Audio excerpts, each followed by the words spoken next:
രാത്രിയായി കഴിഞ്ഞാൽ നമ്മളൊക്കെ ചെയ്യാറുള്ളതാണ് എന്ത്? വാതിലടക്കും, ജനലുകൾ അടക്കും, പാത്രം മൂടിവെക്കും, ഗ്യാസ് ഓഫാക്കും, ലൈറ്റ് ഓഫാക്കും. എന്നാലേ ഹദീസിൽ പറഞ്ഞു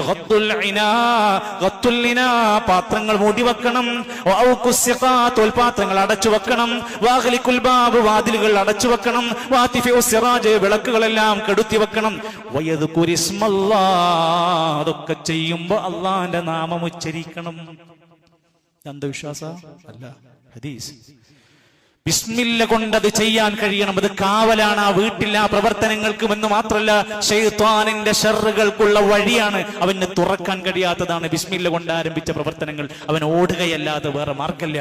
അള്ളാഹു നമുക്ക് നൽകിയിട്ടുള്ള റിസ്ക്, ഭക്ഷണം, എത്ര കുഞ്ഞുനാള് മുതൽ നമ്മുടെ വീടുകളിൽ, കുടുംബങ്ങളിൽ, മദ്രസകളിൽ പഠിച്ചതാ ഭക്ഷണം കഴിക്കുമ്പോൾ ബിസ്മില്ല ചൊല്ലണം.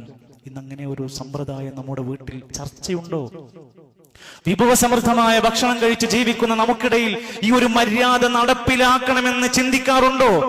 വീട്ടിനകത്ത് എവിടെയായിരുന്നാലും ഭക്ഷണം കഴിക്കുന്നിടത്ത് ഓർമ്മപ്പെടുത്തലുകൾ വേണമെങ്കിൽ ഒന്നുറക്കെ ബിസ്മില്ല പറയുന്നത് പോലും ഒരു ഓർമ്മപ്പെടുത്തലിന് വേണ്ടിയാണെങ്കിൽ തെറ്റില്ലെന്നൊരു മക്കന്മാര് പറയും. അത്ര വരെ അതിന്റെ ആവശ്യകത. ഇദാ അകല അഹദുക്കും, നിങ്ങളിൽ ഒരാൾ ഭക്ഷണം കഴിക്കുകയാണെങ്കിൽ അള്ളാന്റെ നാമം ഉച്ചരിച്ചിട്ട് കഴിക്കണം. അതിനോടുള്ള ശുക്രാണ്, അതിനോടുള്ള നന്ദിയാണ്.